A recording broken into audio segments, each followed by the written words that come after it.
dasar sinergitas tiga lembaga penegak hukum yaitu KPK, Kepolisian, dan Kejaksaan membentuk Satgas atau Satuan Tugas untuk memberantas korupsi. Dan pembentukan Satgas anti korupsi ini menuai pro dan kontra.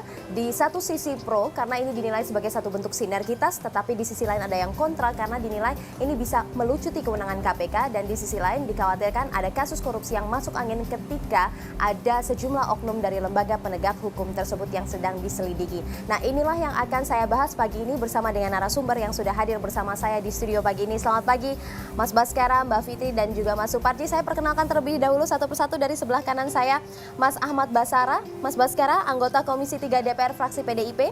Juga Mbak Bivitri Susanti, peneliti Pusat Studi Hukum dan Kebijakan Indonesia PSHK. Dan juga Mas Suparji Ahmad, pengamat hukum pidana. Selamat pagi. Dan kita juga sudah terhubung melalui sambungan telepon dengan Pak Johan Budi, PLT Pimpinan KPK. Selamat pagi Pak Johan Budi.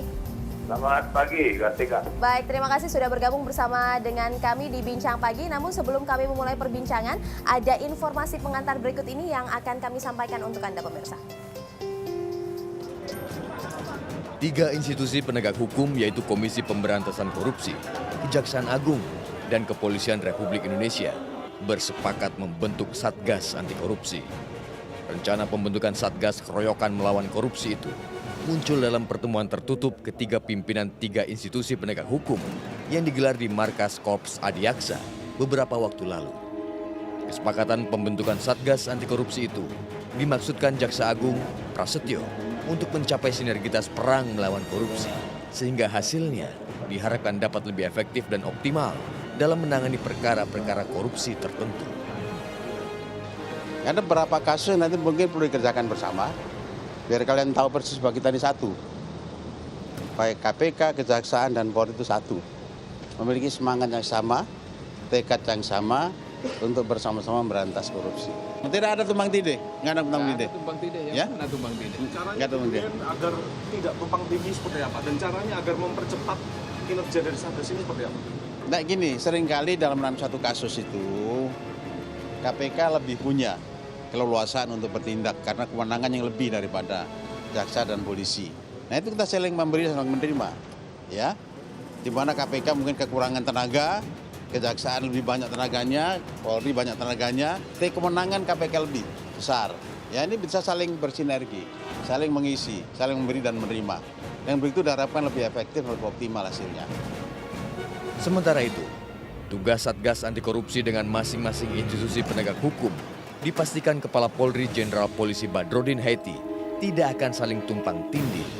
Badrodin berdalih, baik penyidik Polri maupun KPK serta Kejaksaan sudah sering bekerja sama dalam penuntasan suatu kasus korupsi. Nanti kalau kasusnya itu agak besar, tentu banyak personil yang kita libatkan, baik penyidik dari Polri maupun dari KPK dan juga Kejaksaan. Itu. Tetapi bukan hanya kasus itu saja, yang penting bagaimana kasus ini bisa dilakukan cepat penyelesaiannya. Itu sehingga keberadaan Satgas ini itu bisa dirasakan betul-betul merupakan satu upaya terobosan untuk bisa memberantas kasus korupsi secara bersama-sama. Seperti kasus APBD DKI Jakarta terutama proyek pengadaan UPS, dicontohkan oleh PLT Ketua KPK Taufikur Rahman Ruki adalah menjadi target pertama bagi Satgas itu untuk bekerja. Jika gubernur melaporkan pada KPK dan sebelumnya sudah ada laporan pada Bareskrim Polri, maka penyelidikan akan dilakukan bersama oleh Polri dan KPK, sementara penuntutan akan dilakukan Kejaksaan. Misalnya kasus APBD DKI. Saudara Gubernur DKI melaporkan kepada KPK. Tapi di satu sisi, Bareskrim Polda Metro Jaya sudah menangani. Daripada orang itu dipanggil bolak-balik ke sana kemari, ke KPK, ke Bareskrim, saya dan Pak Kapolri, ayo kita bikin tim gabungan yuk, ikutkan sekalian Kejaksaan, kita bikin satu Satgas. Katakanlah nanti penyelidikannya kita lakukan bersama, penyidikannya oleh penyidik KPK diperkuat oleh penyidik Polri, penuntutan sudah siap. Dengan demikian dia bisa berjalan begitu cepat. Baru satu kasus, masih banyak kasus-kasus lain yang overlap. Senturi juga termasuk, Pak? Belum sampai ke situ, itu masih dalam tahap penyelidikan. Di kita juga nanti tentu akan dikembangkan. Tapi kita baru bicara tentang kasus-kasus yang paling dimungkinkan untuk cepat kita bekerja.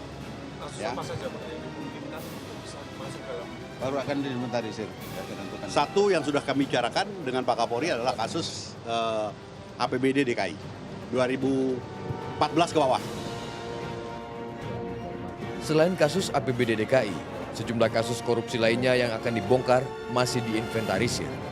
Mekanisme kerja tim keroyokan melawan korupsi itu hingga kini masih dimatangkan. Membangun cara berkomunikasi yang baru, kita ingin membangun hubungan. Baik, pemirsa langsung saja saya bahas. Saya ingin ke Pak Johan Budi terlebih dahulu. Pak Johan Budi, dari hasil pemahaman Anda dari pertemuan ini, apa sebenarnya urgensi atau apakah ini apa yang begitu mendesak sehingga Satgas Anti Korupsi ini perlu dibentuk? Padahal kita tahu sudah ada MOU atau nota kesepahaman antar lembaga untuk koordinasi.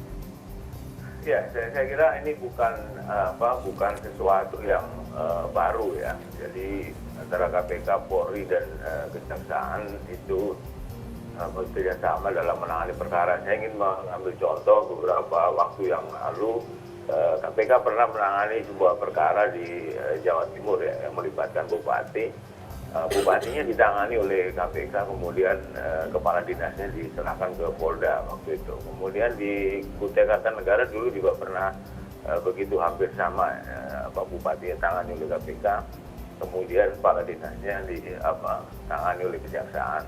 Nah, ini yang sedikit berbeda dengan itu adalah ini dibentuk dalam satu wadah gitu. Jadi kalau dulu kan terpisah ya. Penanganan perkara bersama tetapi tidak dalam satu wadah. Nah ini rencananya akan dalam satu wadah, jadi ada tim dari KPK, tim dari Kejaksaan dan juga dari kepolisian kemudian melakukan pengusutan perkara. Ini sifatnya juga temporary ya, jadi tidak permanen gitu. Oke. Based on perkara ya. Tentu perkara-perkara yang besar, konkretnya seperti ini kira-kira kemarin dari pembicaraan antara Kapolri dengan pimpinan KPK dan juga Kejaksaan, ya. Jaksa Agung, itu misalnya ada perkara yang melibatkan hal yang besar gitu ya, yang polisi dan jaksa kemudian merasa kurang sreg gitu ya dalam mengusut itu karena potensi terjadinya konflik of interest yang cukup besar gitu ya. Nah ini di tim itulah yang kemudian melakukan itu, karena itu ada KPK gitu. Baik, jadi tujuan utamanya pertama adalah untuk saling membantu ya Pak? Ya, saya kira sinergi ya antara KPK, Polri dan Kejaksaan ya. Tapi ini bukan kemudian mengurangi kewenangan KPK ya sebagai koordinator ya. Koordinator supervisi fungsi KPK itu tidak mengurangi itu, dan ini sifatnya temporary ya, tidak semua perkara di itu kemudian juga tidak semua perkara di KPK kemudian di take over oleh tim ini, bukan. Jadi perkara apa saja Pak, jika bisa diidentifikasi perkara apa saja yang akan ditangani kemudian oleh Satgas ini? Ini detailnya belum, tapi ambil contoh misalnya kemarin Pak Keruki menyampaikan kasus yang disampaikan ke KPK yang ternyata juga ditangani oleh pihak Polri, yaitu APBD misalnya, APBD DKI gitu. Nah, mana porsi KPK, mana porsi Polri, nah itu nanti dijadikan satu di dalam satu tim yang bersama-sama itu. Nah, daripada sekarang misalnya KPK juga mengusut APBD, DKI, Polri juga mengusut, kenapa tidak dijadikan satu dalam satu tim bersama? Sekali lagi ini temporary ya, bukan permanen ya. Oke. Jadi proyeknya itu perkara yang kasus. nanti kira-kira akan dididik. Baik, Pak Johan, saya coba ke Mas Baskara dulu. Mas Bas, Anda melihat sebagai anggota DPR begitu ya, Anda melihat ini efektif, perlu dibentuk atau tidak? Ya, saya melihat ini satu terobosan yang arif dan bijaksana. Karena saya kira rakyat di bawah ini sudah terlalu capek dan lelah melihat konflik-konflik antar lembaga negara, khususnya konflik antara KPK dan Polri yang sudah seperti sinetron, serial. Ya, setiap tahun selalu saja ada konflik-konflik yang melibatkan KPK dengan Polri.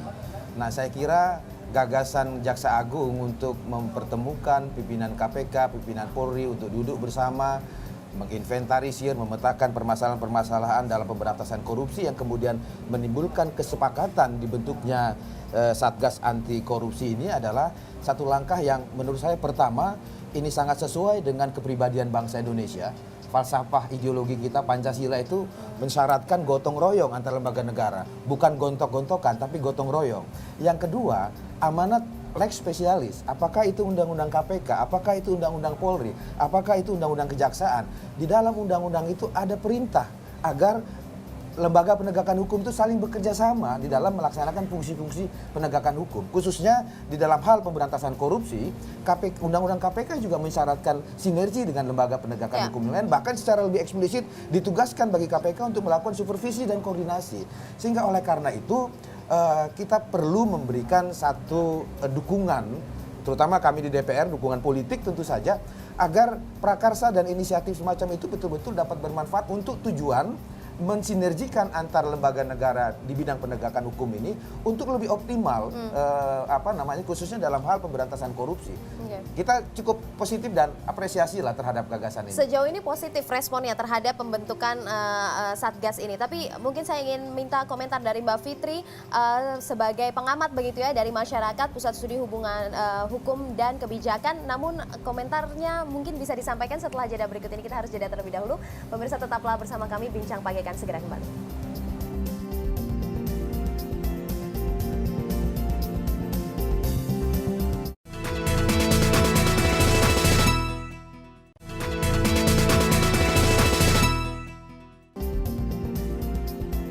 Baik pemirsa, kembali di Bincang Pagi, saya langsung ke Mbak Fitri. Mbak Fitri, bagaimana Anda melihat pembentukan Satgas Anti Korupsi ini?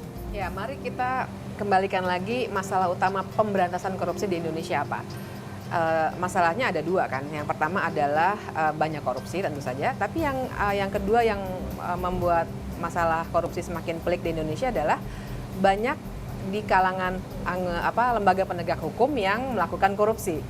Nah, dengan itu sebenarnya yang dilakukan sejak dulu adalah membentuk satu tim gabungan, dan kita jangan lupa misalnya dulu ada tim gabungan tindak pidana korupsi ya pada awal-awal reformasi yang kemudian diubah menjadi KPK.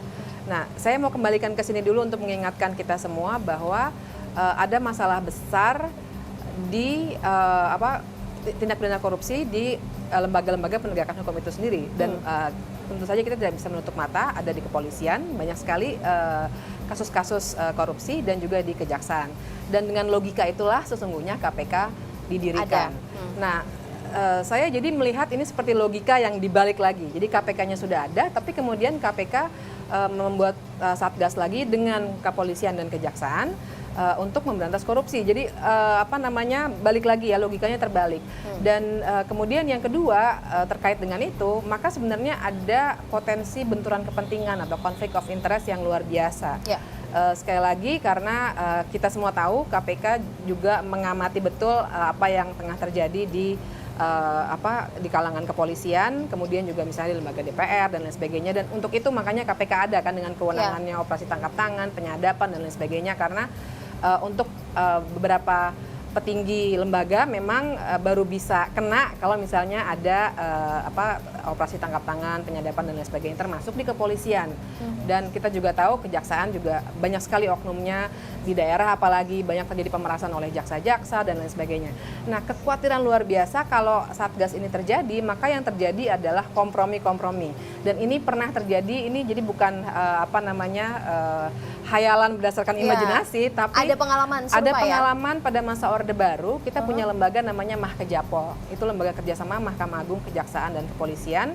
Sekarang jadi Kakejapol mungkin ya, karena KPK, Kejaksaan, Kepolisian, yang membuat penegakan hukum menjadi sangat lemah karena yang terjadi bukan koordinasi, karena kalau koordinasi kan sudah ada MOU. MOU betul. Iya, tapi yang terjadi adalah duduk sama-sama, oke, saya akan memeriksa di kepolisian Jenderal ABC. Bagaimana kalau di KPK misalnya seperti itu? Itu potensi kejadian seperti itu sangat besar sekali. Dan kita jangan lupa ini ada konteks juga dari bulan Januari, ada dalam tanda kutip KPK versus kepolisian. ada konteks itu dan ada konteks juga pimpinan KPK Oke. juga orang-orang yang Baik. dianggap melemahkan KPK juga. Baik. Jadi saya khawatir ini ada kekhawatiran itu ya? Pelemahan KPK Baik, juga. dengan Mas Suparji bagaimana komentar Anda? Ya, dan ini kan menjadi pembenaran bahwa asumsi publik bahwa antara lembaga penegak hukum memang tidak sinergis. Dengan adanya upaya melakukan sinergitas itu berarti selama ini memang tidak ada sinergitas itu. Kemudian yang kedua ini kan menindaklanjuti instruksi Presiden supaya antar lembaga penegak hukum saling bersinergi. Kemudian yang ketiga adalah itu juga akan tidak bisa menyelesaikan persoalan yang sesungguhnya, karena persoalan sesungguhnya di antara lembaga penegak hukum itu sebagaimana persoalan di bangsa ini adalah masing-masing punya ego, masing punya merasa lebih memiliki hak dan lain sebagainya. Dan persoalan itu tidak bisa diselesaikan dengan satgas itu saja. Tetapi sekali lagi, ini kan sebuah upaya, sebuah ikhtiar harus disambut dengan baik. Mudah-mudahan bisa melaksanakan agenda-agenda pemberantasan korupsi besar, misalnya salah satunya kasus Senturi. Kasus Senturi juga sampai sekarang kan juga belum diungkap oleh KPK. Mungkin KPK kurangan energi, kurangan tenaga, perlu bantuan polisi atau kejaksaan, itu akan lebih baik. Atau kan kasus-kasus yang lain. Sekali lagi ini menjadi sebuah upaya dan harus kita dukung, meskipun juga harus diantisipasi kemungkinan terjadi pelemahan-pelemahan itu. Oke, kemungkinan terjadi pelemahan, tapi ini menarik sekali apa yang diungkapkan oleh Mbak Fitri. Tadi saya ingin ke Pak Johan Budi. Pak Johan Budi masih bergabung bersama kami? Ya, Pak Johan, tidakkah ada kekhawatiran kemudian ada intervensi jika kemudian ada oknum di lembaga penegak hukum lain yang sedang terlibat kasus dan diselidiki, Pak? Ya, saya kira apa yang disampaikan oleh Mbak Fitri tadi sebuah hal yang wajar. Ada kekhawatiran yang bisa muncul, apalagi seolah-olah tiba-tiba pembentukan ini pasca ada individu gitu ya, yang selalu menyebut ada itu gitu. Ini memang wajar ada kekhawatiran tadi. Tapi perlu saya garis bawahi ini bahwa pembentukan satgas ini sekali lagi bukan permanen, bukan KPK, polisi, kejaksaan kemudian membentuk sebuah satgas yang tidak berubah atau seterusnya, tidak. Jadi ini baik kasus gitu ya. Kalau ada kasus yang kira-kira bisa dikerjakan bersama, maka tim ini yang kemudian melakukan. Ini tim bisa berganti, bisa juga nanti tidak dilanjutkan juga, bisa saja. Gitu. Jadi ini proyek bersama lah, seolah-olah menjadi itu. Yang kedua, yang juga ingin saya sampaikan bahwa tentu KPK di dalam konteks ini kita mengacu pada Undang-Undang 30 tahun 2002 tentang KPK adalah sebagai triggernya, sebagai koordinatornya. Jadi koordinasi supervisi itu yang akan dijalankan oleh KPK dalam konteks pekerjaan perkara bersama. Saya belum tahu ya, karena memang ini kalau saya sampaikan kronologinya izin waktu ada pembicaraan antara Kapolri dengan Pak Ketua KPK ya, yang ngobrol biasa, kemudian diseriusin dan kemudian waktu ke kejaksaan itu kita sampaikan juga, mengajak jaksa juga, kita gabung aja bertiga untuk membentuk semacam satgas jaksa agung waktu itu mengiyakan ya, dan akhirnya itu tadi, tapi teknisnya belum dibicarakan. Baik, teknis sampai detail memang belum ada ya, Pak Johan, belum dibicarakan lebih lanjut. Tapi saya ingin bertanya ke Mas Baskara, nanti mungkin bisa dijawab setelah jeda. Ada kekhawatiran soal pelemahan KPK, terkait juga kewenangan KPK yang besar, misalnya soal penyadapan dan juga anggaran yang begitu besar. Nanti kita akan bahas, adakah kekhawatiran yang sama soal ini? Nanti kita akan bahas setelah jeda berikut ini. Pemirsa tetaplah bersama kami, Bincang Pagi akan segera kembali.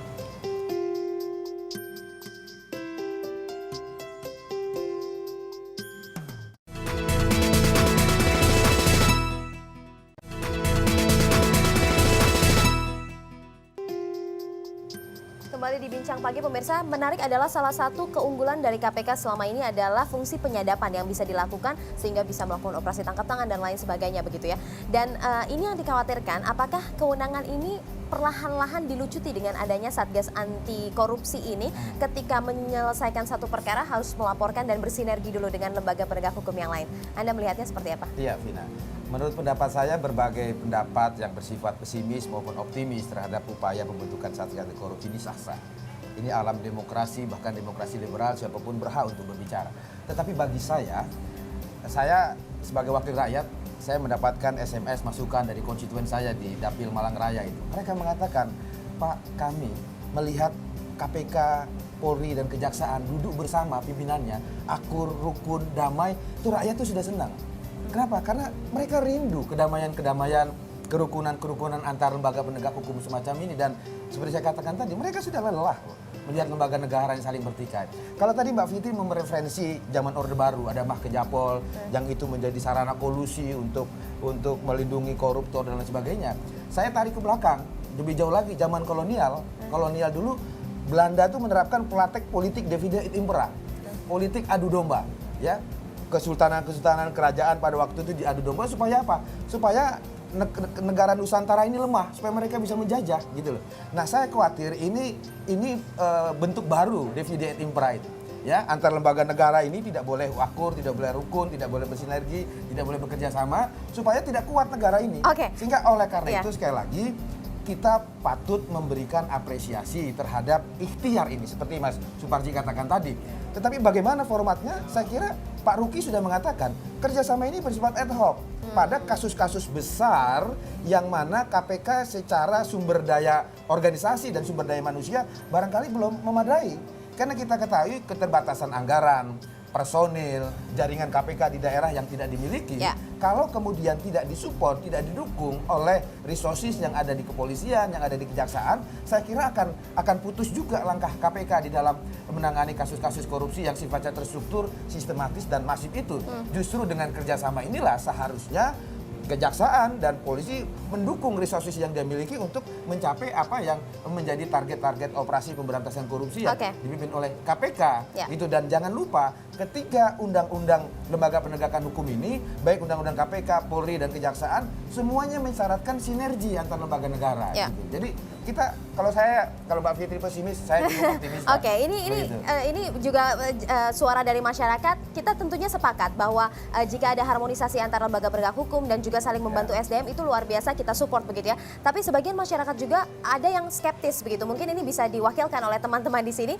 Ada yang skeptis untuk melihat komitmen dari lembaga penegak hukum lain, Kejaksaan dan juga kepolisian untuk memberantas korupsi karena di dalamnya ada oknum. Mungkin Mbak Fitri. Oke, sedikit saja sebelum ke Mbak Fitri. Penjelasan undang-undang dasar kita yang asli. Itu disebutkan bahwa waktu rapat perancangan pembentukan undang-undang dasar ini Profesor Supomo mengatakan bahwa sekalipun pasal-pasal dan ayat-ayat di dalam undang-undang dasar ini kita buat sangat baik, tetapi kalau semangat penyelenggara kekuasaan negara itu bersifat individualis, bersifat korup dan lain sebagainya, tidak akan ada artinya juga. Jadi yang mau saya katakan, bentuk-bentuk ikhtiar semacam ini juga akan berpulang kepada semangat penyelenggara kewenangan penegakan hukum, yaitu pimpinan Kapolri, pimpinan KPK dan betul, komitmen dari masing-masing lembaga penegak hukum. Anda, Mbak Fitri. Saya mau kembalikan begini, seringkali kesalahan dari pembuat kebijakan adalah hanya menyelesaikan persoalan di permukaan. Nah, yang saya lihat yang sekarang dicoba diselesaikan adalah masalah di permukaan. Kenapa? Karena ada dua hal ya. Pertama, kalau misalnya mau dikembalikan, tadi Mas Panji bilang Presiden juga memerintahkan ada harmonisasi, sinergi dan lain sebagainya. Apakah membentuk Satgas adalah bentuk memecah perseteruan yang betul-betul sejati? Saya kira tidak, karena masalah sebenarnya kalau bicara soal KPK versus Polri yang menghebohkan masyarakat, masalahnya bukan di sinergi, tapi masalahnya ada pada kenyataan bahwa KPK sedang menyelidik beberapa petinggi kepolisian dan kasus-kasus kepolisian sehingga terjadi seperti ini. Jadi, dan ada pelemahan terhadap KPK, kita tahu pimpinannya diganti dan lain sebagainya. Saya kira masalah utamanya di situ. Jadi bukan menunjukkan kepada rakyat, oh kita duduk sama-sama dan sebagainya, tapi akar masalahnya ini nggak diselesaikan. Kemudian yang kedua, kenapa saya bilang akar masalah? Seperti saya bilang tadi, akar masalah pemberantasan korupsi di Indonesia adalah korupsi di lembaga penegakan hukum itu sendiri. Kita sering dengar istilah gimana mau menyapu kalau sapunya juga kotor. Nah, ini sapu kotornya ini yang harus dibersihkan, dan dengan logika itulah sekali lagi KPK ada. Nah, sekarang kalau ternyata KPK kemudian mau dijadikan satu dengan lembaga-lembaga yang mau dibersihkan itu, nah saya khawatir akan terjadi kolusi-kolusi, potensinya sangat besar begitu. Jadi saya kira harus jelas betul ini sebenarnya mau dibawa kemana. Kalau misalnya dikatakan iya ini kan belum jelas, nanti ada kriteria dan sebagainya, ayo silakan bentuk kriteria. Tapi yang ingin saya tekankan di sini adalah ini seperti menunjukkan saja ke rakyat, oh kita duduk bareng kok, tapi ini akar masalahnya nggak disentuh. Oke, seperti yang Mas sekali. Suparji tadi katakan, ini tidak menyelesaikan masalahnya sebenarnya. Lalu apa yang sebenarnya Satgas ini ide yang baik dan harus diteruskan atau tidak menurut Anda? Ya, saya setuju Mas Baskara tadi bahwa rakyat lelah dengan adegan-adegan sinetron, konflik dan lain sebagainya. Tapi juga rakyat lelah dengan seremoni-seremoni ya, misalnya sering pejabat saling tos dan sebagainya. Tetapi hanya simbolik saja, tidak menyelesaikan akar persoalan. Dan itu juga kemudian akan menimbulkan kefrustasian berikutnya. Karena Satgas ini juga tidak jelas nanti dasar hukumnya itu apa, hanya kesepakatan bersama. Oleh karena sebenarnya persoalan mendasarnya adalah perlu ada revisi undang-undang agar kemudian undang-undang itu betul-betul menjadi dasar acuan terjadinya sinergitas itu. Mas Baskara di Komisi 3 saya kira mengkaji kenapa itu terjadi konflik antar lembaga itu, sumbernya adalah undang-undang yang masing-masing memiliki kewenangan-kewenangan itu. Baik kepolisian, kejaksaan maupun KPK kan sama-sama bisa memberantas korupsi. Dan kemudian itu saling mengambil alih kewenangan itu dan kemudian itu adalah sumber persoalannya. Menurut saya undang-undang perlu diharmonisasi juga. Oke, Anda melihat ini kan saling kita bisa lihat bahwa misalnya KPK menyelidik mereka oknum yang ada di kepolisian dan juga lain sebagainya. Anda melihat dengan adanya praktek semacam ini terus tidak akan ada konflik kepentingan jika kemudian mereka bersatu dalam Satgas? Tetap saja kalau bersinggungan dengan kepentingannya masing-masing, itulah yang akan menjadi persoalan dan tidak akan bisa mengatasi konflik tersebut. Satgas kalau menyelidiki di dalam dirinya sendiri apakah bisa akan independen atau tidak, atau justru sebaliknya, ini yang kita pertanyakan nantinya. Gitu. Oke, Pak Johan Budi mungkin Anda bisa menjawab bagaimana bisa meyakinkan masyarakat bahwa tidak akan ada persinggungan itu dan kemudian juga independen dan tidak ada intervensi, Pak? Ya, untuk meyakinkan itu ya saya kalau sekarang tentu tidak bisa untuk meyakinkan itu dengan pasti gitu ya. Tapi publik bisa mengamati nanti dalam perjalanannya apakah kekhawatiran tadi memang menjadi terbukti gitu ya. Yang kedua, peristiwa yang sekarang ini, yang hiruk pikuk kemarin, kemudian ada banyak pertemuan antara KPK, Polri, juga kejaksaan. Kalau menurut pribadi saya ini harus jadi momentum ya, jangan lagi ke depan. Ini hanya sekedar basa-basi berasa yang tadi kita di publik seolah-olah sinergi itu tidak terjadi hanya karena membentuk Satgas ini. Itu yang juga di dalam kami di KPK tentu tidak mau juga seperti itu gitu. Jadi komitmen antara Kapolri, komitmen antara pimpinan KPK, komitmen sama Kejaksaan Agung itu juga harus ditindaklanjuti oleh organ di bawahnya gitu. Jadi jangan nanti pimpinannya ngomong X, ternyata yang dilakukan oleh bawahannya itu berbeda gitu ya. Nah, ini yang apa? Nah, kalau itu yang terjadi tentu kami juga akan mengambil sikap juga yang sama gitu. Jadi kemarin itu kita lihat aja nanti apakah kekhawatiran tadi disampaikan itu menjadi terbukti ataukah tidak, karena timnya sendiri aja belum dibentuk, terus secara teknis juga belum tahu, saya sendiri juga belum tahu, karena kemarin memang saya ikut dalam pertemuan itu ya, antara Jaksa Agung, Kapolri dan pimpinan KPK. Ini memang sinyal positif untuk menuju sinergi ya Pak, tapi saya menggarisbawahi Anda mengatakan komitmen harus diikuti oleh bawahannya. Bisa diidentifikasi lebih jelas Pak, maksudnya bawahannya siapa Pak? Dan ada masalah apa selama ini? Saya kira Anda cukup paham ya apa yang saya sampaikan. Nah, bahasa saya kan sederhana. Baik, kita tahan dulu Pak Johan Budi. Bincang Pagi masih akan kembali pemirsa setelah jeda berikut ini. Tetaplah bersama kami.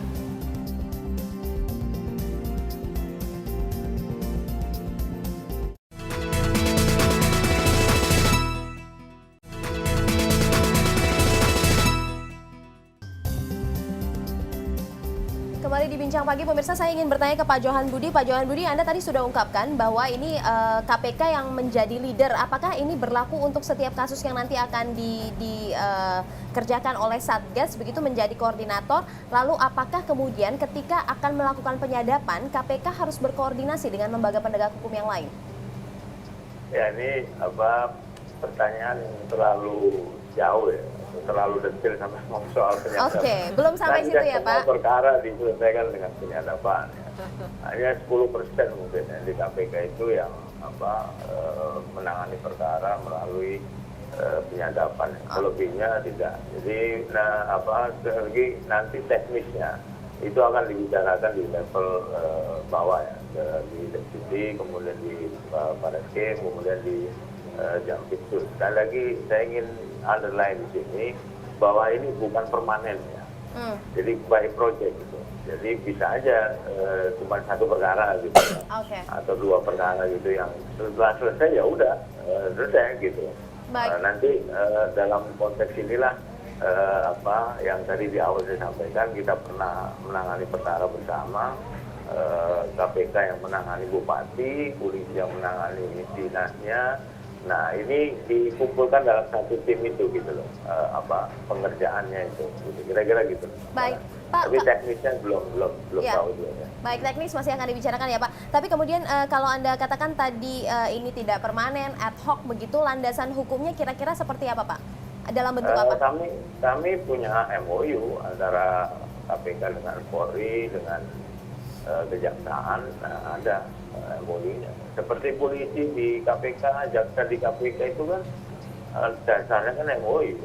Oke, baik. Baik, saya ke Mas Bas dulu. Mas Bas, bagaimana kemudian dengan pembentukan Satgas Anti Korupsi ini, Anda meyakini bahwa ini bisa tidak hanya sekadar seremonial, tapi benar-benar untuk sinergi dan untuk memberantas korupsi lebih baik lagi? Yang pertama, sebagai bangsa kita harus positif thinking dulu terhadap bangsa kita sendiri. Kalau kita tidak positif thinking terhadap bangsa kita, yang lain di luar sana tertawa. Yang kedua, saya memaknai kalau tadi Mas Suparji mengatakan ini tidak berhenti di seremonial, saya justru melihat ini adalah peluang terbaik yang dimiliki KPK untuk menjalankan fungsi supervisi dan koordinasi. Sebagaimana kita ketahui, lahirnya Undang-Undang KPK tahun 2004 salah satunya adalah karena fungsi-fungsi kejaksaan dan kepolisian ini abnormal dalam tanda kutip, karena produk dari persemaian zaman rejim Orde Baru pada waktu itu. Karena polisi dan jaksa dianggap abnormal sehingga dianggap tidak cakap untuk melaksanakan tugas-tugas penegakan hukum, khususnya pemberantasan korupsi. Sehingga oleh karena itu lahirlah KPK. Nah, oleh karena itu ikhtikat baik dari pimpinan-pimpinan Polri dan Kejaksaan untuk mengajak bertemu dalam forum semacam ini memang harus tidak berhenti pada tataran seremonial. KPK harus lebih progresif untuk menjalankan fungsi-fungsinya, mensupervisi dan mengkoordinasi agar cetak biru Polri dan Jaksa ini kembali sebagai lembaga penegakan hukum yang normal ini bisa kita tentukan gitu. 5 tahun kah, 10 tahun kah gitu kan. Sehingga tidak terus lembaga Polri dan Jaksa ini abnormal terus macam ini. Dan oleh karena itu selain kerjasama yang bersifat ad hoc sebagaimana tadi dikatakan oleh Pak Johan Budi, harapan saya KPK bisa memanfaatkan pertemuan-pertemuan atau forum semacam ini untuk mempertegas lagi fungsi supervisi dan koordinasi supaya Jaksa dan Polri ini tidak terus menjadi lembaga yang abnormal. Supaya tidak dicap sapu kotor terus ya. Oke. Mbak Fitri, tidakkah Anda melihat bahwa pembentukan Satgas Anti Korupsi ini menjadi momentum kebangkitan dari kepolisian dan kejaksaan untuk menunjukkan komitmen mereka dalam memberantas korupsi?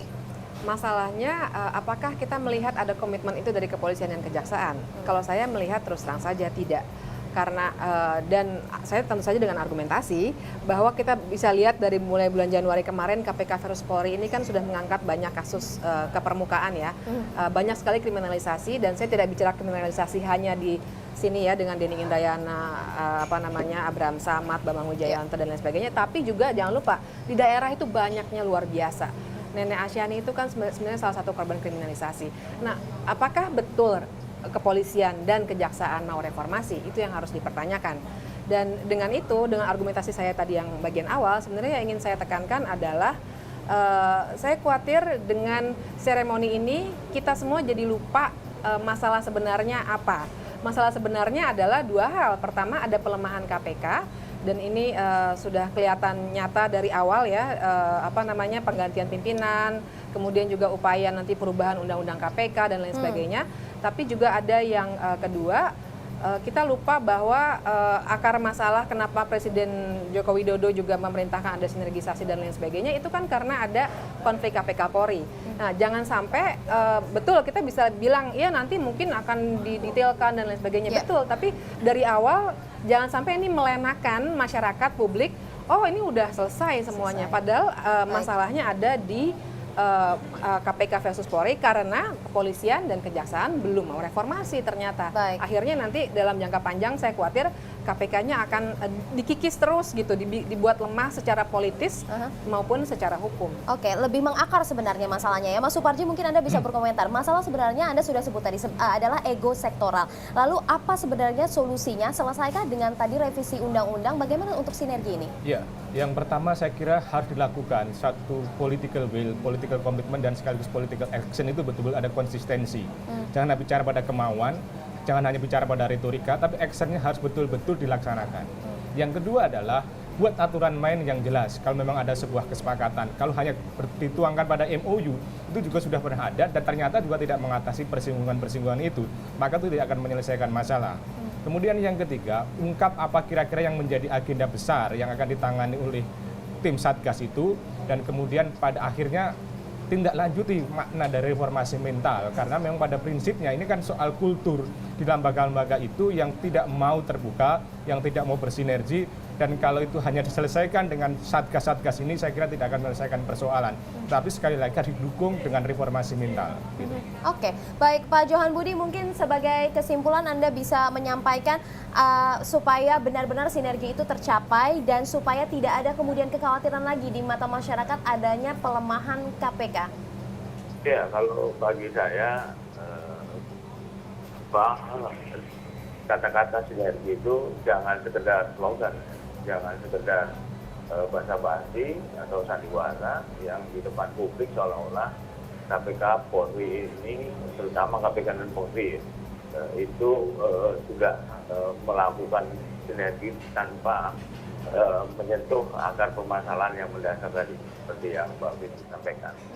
Nah, jika ini hanya sekedar basa-basi, tentu kami bisa menarik diri ya. Jadi tidak makanya kita lihat aja nanti bagaimana kelanjutan ceritanya. Baik. Lihat perkembangannya bagaimana ya Pak Johan Budi. Baik, kita juga akan pantau terus perkembangannya bagaimana dengan Satgas Anti Korupsi ini. Terima kasih Pak Johan Budi sudah bergabung bersama kami melalui sambungan telepon. Selamat pagi. Dan juga terima kasih Mas Suparji, Mbak Fitri dan juga Mas Bas sudah bergabung bersama kami di Bincang Pagi.